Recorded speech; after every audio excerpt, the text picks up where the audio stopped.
Fast, focused, and fearless. Here's everything you need to know as you jumpstart your day. I'm Diego Castro.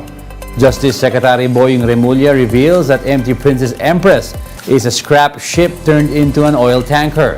Remulla said the vessel that caused a massive oil spill is apparently 50 years old already, contrary to earlier claims that it was built only 2 decades ago.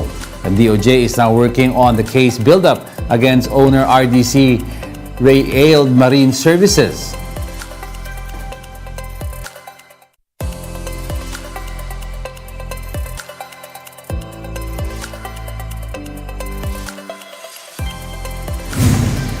Sa sinimulat sa pool, nung nangyari itong kasong ito, nung unang meeting namin noong Sabado, ang bitaw pa sa amin na salita na ang sinabi raw nila sa Coast Guard ay bagong-bago itong barkong ito. At hindi pa na siya bago. Ito'y luma na, scrap na siya, na nirebuild. Unang nirebuild para maging LPG carrier, tapos nirebuild na naman, pinahaba para maging tanker. Meanwhile, the Maritime Industry Authority clarified that the company has been given a Certificate of Public Convenience or CPC since 2017, which will expire by 2043. But it has to secure separate certifications for its ships declared as new. There is already an application. However, it's not yet done. There has been no approved CPC as of yet for permanent addition of ship because the company still has to comply with some lacking documentary requirements. Ang kumpanya po has a valid company CPC. However, the ship, M-Tanker Princess Empress, has not yet been added to the company's. Some updates on the oil spill cleanup. Both Philippine and Japan Coast Guard personnel are trying to contain the oil that is leaking from the sunken MT Princess Empress. 2 tugboats are leading the offshore oil containment using spill booms in waters of Negros Oriental, Mindoro. The tugboats are stationed some 3 nautical miles or around 5 kilometers from the supposed location of the sunken tanker, which the Philippine Coast Guard says releases around 10 to 20 liters of fuel per hour. Currently, authorities are retrieving up to 700 to 1,000 liters of concentrated oil from affected waters per day. The remotely operated vessel or ROV, which will inspect the tanker and determine the best way to siphon the remaining oil, is set to arrive Monday next week. President Bongbong Marcos believes the Philippines is getting closer and closer to reaching its goal of 20 pesos per kilo of rice. But for consumers and retailers, this remains out of sight as rice prices continue to increase. Shaila Francisco with the report.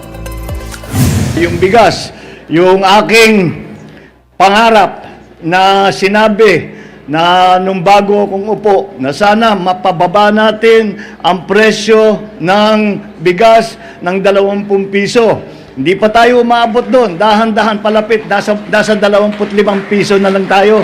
Konti na lang. May bababa natin yan. The 20 peso per kilo rice was President Ferdinand Marcos Jr.'s campaign promise. But more than 8 months since he assumed office, the price of rice is nowhere near this value. In Kadiwa ng Pangulo stores, rice is sold for 25 pesos per kilo. But the Samahang Industriya ng Agrikultura pointed out that these are subsidized rates and is not reflective of current rice prices. Local rice is currently sold between 32 to 46 pesos per kilo. But in Metro Manila markets, prices have increased by 1 to 4 pesos per kilo. The reason for this is attributed once again to the high cost of fertilizer. But for imported rice, which is now more expensive by up to 4 pesos per kilogram, high world market prices is being blamed. Retailers like Margie are now getting complaints from their customers. 2 pesos pa lang, nagre-reklamo na sila, umaalis na talaga yung customer. Paano pa kaya kung talagang inano na namin sa yung alam mo yung pagtaas namin, hindi pa talaga siya yung sagad. Kahit anong paliwanag, ang hinahanap pa rin nila yung 20 pesos na pinangako. Yun ang laging binabalik sa akin. The Federation of Free Farmers warned as early as now that supply may even tighten during the lean season as farmers have lowered production due to high fertilizer cost. Hindi pa masyadong stable yung supply, no? And ang magiging problema natin pagdating ng June, July, August later this year, no? baka doon magkalalabas yung very tight supply. For its part, Bantay Bigas is calling on the government to impose a price control. The Agriculture Department, however, is looking into providing cheaper local fertilizer. Ang pinakamaganda lang talaga dyan is that mag-source tayo locally. Kung whether it's compost, organic man, or chemical fertilizer, dapat meron tayo para hindi tayo dependent doon sa ating import. The government has also allotted 13.3 billion pesos for its fuel discount voucher program for farmers.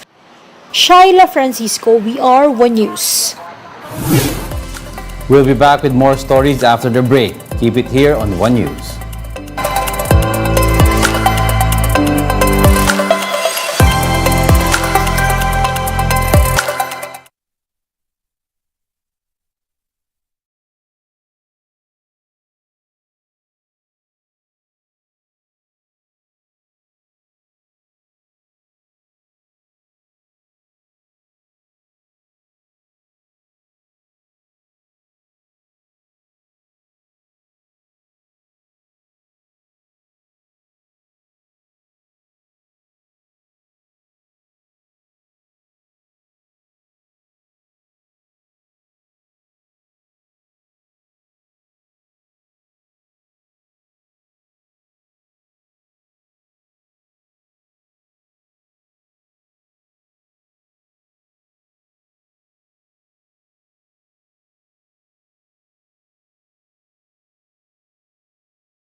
You're still watching One News now. I'm Diego Castro. Negros Oriental mourns its former governor Roel Degamo as he was laid to rest in his hometown of Shaton on Thursday. Thousands gathered at the St. Vincent Parish Church for the Requiem Mass for the slain governor. Degamo's body was buried beside his deceased parents and sister at their family compound. Malacanang has since declared March 16 a special non-working holiday in the province to allow people to pay their last respects to the governor. But before the burial, Pamplona Mayor Janice Degamo pointed out that the issues raised due to the death of her husband was only a small part of the complicated politics in the province. Mayor Degamo also slammed the request by Congressman Arnolfo Teves for a 2-month leave of absence from Congress. That's drama. Pag sinabi niya natatakot siya, hindi siya takot. Naghihintay pa siya na makabayad, makasuhol kung sinong kayang suhulan. Airports are gearing up for an expected surge in passengers as the long Holy Week break draws near. Gerard De La Peña with the story. Passenger volume at the Ninoy Aquino International Airport has started to build up, leading to what authorities say is the traditional summer peak season. The daily passenger volume of 120,000 at the NAIA is expected to reach 140,000, especially during the Holy Week break when Malacanang added an extra day off, which is April 10, in observance of the Day of Valor.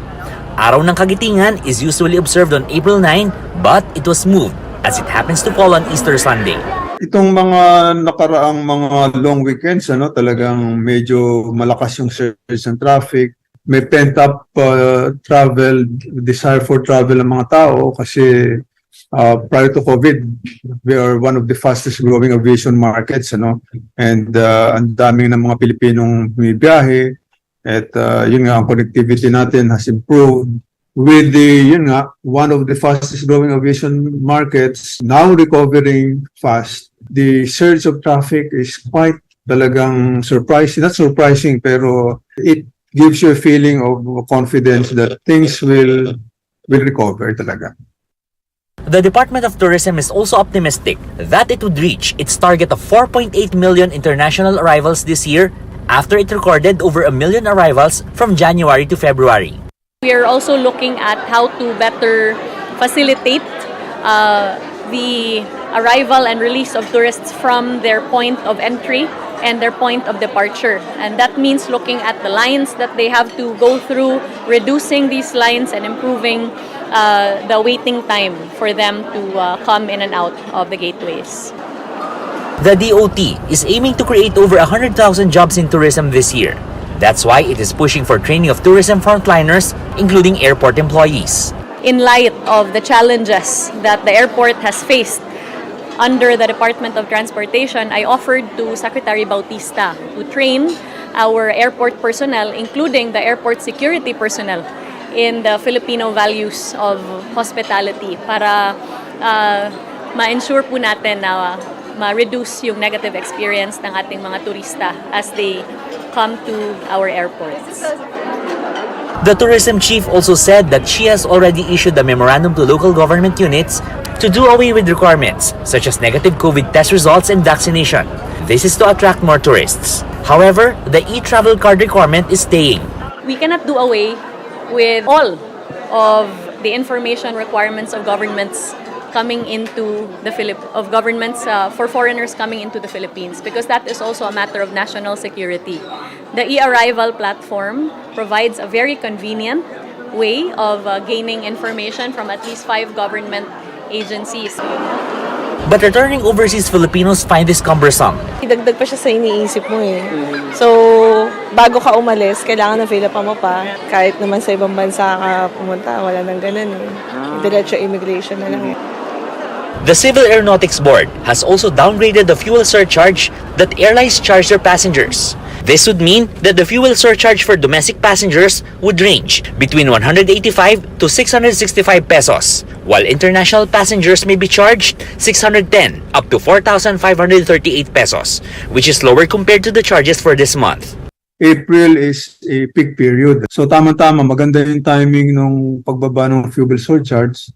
At ito is significant din, especially for local travelers. The Manila International Airport Authority has clarified that wearing of face masks at the terminals is optional, but required when inside the plane. For News 5, Gerard de la Peña, we are One News.